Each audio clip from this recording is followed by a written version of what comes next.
Hello అందరికీ welcome back to my YouTube channel. నేను ఈ రోజైతే చాలా ఈజీగా ఫిష్ పులావ్ చేశాను. ఇది చిన్నపిల్లలకి కానీ లేదా వెయిట్ లాస్లో ఉన్న వాళ్ళకి కానీ ఎవరికైనా ఈ రెసిపీ ఉపయోగపడుతుందని అయితే అనుకుంటున్నాను. ఇదైతే బోన్లెస్ ఫిష్, ఇందులో అయితే ముళ్ళులు ఉండవు. సల్మాన్ ఫిష్ ఈజీగా ఎలా చేయాలనో మీరు తెలుసుకోవాలనుకుంటే నా వీడియో ఎండ్ వరకు చూసేసేయండి. అలాగే please to subscribe my YouTube channel. ఇప్పుడైతే నా స్టైల్లో ఫిష్ పులావ్ ఎలా చేయాలనో చూపించాలనుకుంటున్నాను. ముందుగా అయితే 500 గ్రామ్స్ ఫిష్ అయితే తీసేసుకున్నాను. ఇక్కడ ఏదైనా సరే boneless fish or salmon fish ఏది అవైలబుల్ ఉంటే అదైతే తీసేసుకొని ఇప్పుడు దీనిని అయితే నీట్గా కడిగి పక్కనైతే పెట్టేసుకున్నాను. ఇప్పుడు దీనిలో 1/2 టేబుల్ స్పూన్ పసుపు, 1/2 టేబుల్ స్పూన్ అల్లం వెల్లుల్లి పేస్ట్, అలాగే 1 టేబుల్ స్పూన్ కారం అయితే వేసేసుకున్నాను. దీన్ని మొత్తాన్ని అయితే ముక్కలకి పట్టేలాగా అయితే ఇలా కలిపేసుకోవాలి. చూడండి, నేను వీడియోలో చూపిస్తున్న విధంగా ఇలా కలిపేసుకొని ఒక 30 మినిట్స్ పక్కన పెట్టేసుకోవాలి. ఇక్కడ నేనైతే 500 గ్రామ్స్ ఫిష్కి 2 ఆనియన్స్, 1 క్యారెట్ అండ్ 1 క్యాప్సికమ్ అయితే తీసేసుకున్నాను. ఇప్పుడు ఇవైతే ఇలా కట్ చేసేసుకొని పక్కన అయితే పెట్టేసేసుకోవాలి. ఇప్పుడైతే నెక్స్ట్ ప్రాసెస్లోకి అయితే వెళ్ళిపోదాము. ముందుగా అయితే నేను ఇక్కడ ఒక బౌల్ తీసేసుకొని 500 గ్రామ్స్ ఫిష్కి నేను 1 గ్లాస్ రైస్ అయితే తీసేసుకుంటున్నాను. ఇక్కడ మీరైతే నార్మల్ రైస్ కూడా తీసేసుకోవచ్చు. పులావ్ కాబట్టి బాస్మతి రైస్ బాగుంటుందని అయితే నేను బాస్మతి రైస్ తీసేసుకున్నాను. మీకు ఏది అవైలబుల్ ఉంటే అదైతే తీసేసుకోండి. ఇప్పుడైతే రైస్ని కడిగేసేసుకొని మనకు రైస్ మునిగే వరకు అయితే ఇలా వాటర్ పోసేసుకొని ఇప్పుడైతే దీనిని అయితే ఒక 30 మినిట్స్ అయితే పక్కన పెట్టేసేసుకోవాలి. ఇప్పుడు నెక్స్ట్ ప్రాసెస్లోకి అయితే వెళ్ళిపోదాము. ఇప్పుడు ఒక ప్యాన్ పెట్టేసేసుకొని అందులో 2 టేబుల్ స్పూన్ ఆయిల్ అయితే వేసేసుకోవాలి. ఇలా వేసేసుకున్నాక ఇప్పుడు ఆయిల్ కొంచెం హీట్ అయ్యాక మనం ఏదైతే పక్కన పెట్టుకున్న ఫిష్ ఉంటుంది కదా అదైతే ఇందులో వేసేసుకోండి స్లోగా. నేనైతే ఇక్కడ ఫిష్ మొత్తం ఒకేసారి వేసేసుకున్నాను. ఇప్పుడు దీనిని అయితే స్లోగా కలుపుతూ మీడియం ఫ్లేమ్ లో పెట్టుకుని అయితే ఫ్రై చేసేసుకోండి.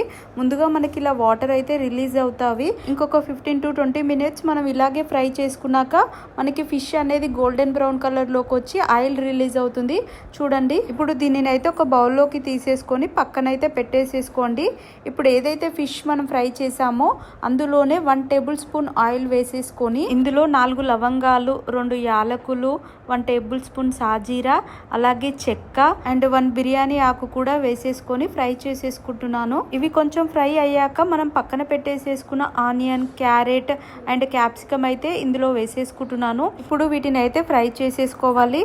నేను ఇక్కడ మీడియం ఫ్లేమ్ లోనే పెట్టేసేసుకొని ఇవైతే ఫ్రై చేసేసుకుంటున్నాను. మధ్యలో 5 మినిట్స్ అయిపోయాక వీటిని కలుపుతూ ఫ్రై చేసేసుకోవాలి. ఈ గ్యాప్ లో అయితే నేను మసాలా ప్రిపేర్ చేసేసుకుంటున్నాను. దానికోసం 1 టేబుల్ స్పూన్ ధనియాలు ఇలా ఫ్రై చేసేసుకొని దీనితో పాటు 4 లవంగాలు, 2 యాలకులు, 1 చెక్క, 1 టేబుల్ స్పూన్ సాజీరా ఇలా మీ దగ్గర ఏముంటే అవి ఇలా మసాలా దినుసులు అయితే తీసేసుకున్నాను. వీటిని అయితే ఫైన్ పేస్ట్ లాగా చేసేసుకొని పక్కన అయితే పెట్టేసేసుకోవాలి. ఇప్పుడైతే ఇవి ఫ్రై అయ్యావా లేదా అని అయితే చెక్ చేసేసుకుంటున్నాను. ఇక్కడ చూడండి, మోస్ట్లీ ఫ్రై అయితే అయిపోయాయి. ఇప్పుడు ఇందులోకి అయితే నేను ఏవైతే పక్కన పెట్టేసేసుకున్న ఫిష్ ఉంది కదా అదైతే స్లోగా ఇందులో వేసేసుకొని ఇందులోకి అయితే 1 టేబుల్ స్పూన్ కారం అయితే వేసేసుకుంటున్నాను. మీకు ఇంకా స్పైసీగా కావాలంటే 2 టేబుల్ స్పూన్ కారం అయితే వేసేసుకోండి. అలాగే మనం పౌడర్లా చేసుకున్న మసాలా కూడా ఇందులో అయితే వేసేసుకుంటున్నాను. కొంచెం కొత్తిమీర కూడా వేసేసుకొని ఇప్పుడు దీనిని అయితే మనం లో ఫ్లేమ్లో పెట్టుకొని ఒక 15 to 20 మినిట్స్ అయితే ఫ్రై చేసేసుకోవాలి. ఇప్పుడు ఇక్కడ మూత పెట్టేసేసుకొని నేను లో ఫ్లేమ్లో ఒక 15 to 20 మినిట్స్ అయితే ఫ్రై చేసేసుకుంటున్నాను. ఒక 20 మినిట్స్ తర్వాతకైతే మనకి ఇలా ఫ్రై అయిపోతుంది. చూడండి ఎంత బాగా వచ్చిందో. ఇప్పుడు దీనిని అయితే పక్కన పెట్టేసేసుకొని నెక్స్ట్ ప్రాసెస్లోకి అయితే వెళ్ళిపోదాము. ఇప్పుడైతే ఒక గిన్నె పెట్టేసేసుకొని అందులో 3 గ్లాసెస్ వాటర్ అయితే పోసేసుకున్నాను. అలాగే ఇందులో అయితే 1 టేబుల్ స్పూన్ అల్లం వెల్లుల్లి పేస్ట్ కూడా వేసేసుకున్నాను. మీకు కావాలంటే కొంచెం సాల్ట్ కూడా వేసేసుకోండి. హై ఫ్లేమ్లో పెట్టేసేసుకొని వాటర్ మసలే వరకు అయితే వెయిట్ చేయాలి. ఇక్కడ చూడండి, నాకైతే వాటర్ మసులుతున్నాయి కదా. ఈ స్టేజ్లో మనమైతే పక్కన పెట్టేసేసుకున్న బియ్యం ఉంటవి కదా అవైతే ఇందులో వేసేసుకోండి స్లోగా. చూడండి, ఇక్కడ నేనైతే పక్కన పెట్టేసేసుకున్న బియ్యం అయితే వేసేసుకుంటున్నాను. ఇప్పుడు కూడా రైస్ అయితే హై ఫ్లేమ్లో పెట్టేసేసుకొని అయితే కుక్ చేసేసుకోవాలి. మినిమం అయితే 15 మినిట్స్ పడుతుంది. అప్పుడప్పుడు మధ్యలో అయితే ఇలా చెక్ చేసేసుకోండి రైస్ ఉడికిందా లేదా అని. ఇక్కడ నాకైతే ఇంకా ఉడకలేదు, పలుకులే ఉంది. ఇంకా ఒక 5 మినిట్స్ అయితే వెయిట్ చేసి ఇలా చెక్ చేసేసుకున్నాను. ఇంకా నాకు రైస్ అయితే ఉడకలేదు, ఒక 90% అయితే రావాలి. మనకి 90% రైస్ ఉడికాక ఇలా స్ట్రెయినర్ ఉంది కదా, దీంట్లో మనం రైస్ని అయితే స్ట్రెయిన్ చేసేసుకొని వాటర్ తీసేసి మనం ఫిషెస్ మీద అయితే ఈవెన్గా స్ప్రెడ్ చేసేసుకోవాలి. ఇక్కడ నాకు రైస్ అయితే ఉడికిపోయింది. ఇప్పుడు నేనైతే స్టవ్ అయితే ఆఫ్ చేసేసుకొని దీన్ని పక్కన పెట్టేసేసుకొని ఏదైతే ఫిష్ ఫ్రై ఉందో అది తీసేసుకున్నాను.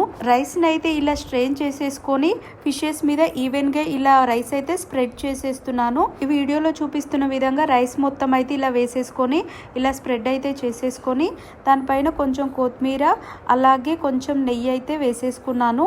ఇప్పుడు దీనినైతే మూత పెట్టేసేసుకొని పక్కనైతే పెట్టేసేసుకున్నాను. ఇప్పుడు ఒక ప్యాన్, ఇలాంటిది మందంపాటి ప్యాన్ తీసేసుకొని దానిపైన ఇదైతే పెట్టేసేసుకొని లో ఫ్లేమ్లో ఒక 15 మినిట్స్ అయితే కుక్ చేసేసుకోవాలి. అంతే, చాలా ఈజీగా టేస్టీగా మనకి బోన్లెస్ ఫిష్ పులావ్ అయితే రెడీ అయిపోయింది. చాలా బాగుంటుంది. తప్పకుండా ఈ రెసిపీ అయితే ఒకసారి ట్రై చేసి ఎలా ఉందో కామెంట్ బాక్స్లో కామెంట్ చేయండి. అలాగే please do subscribe. Thank you.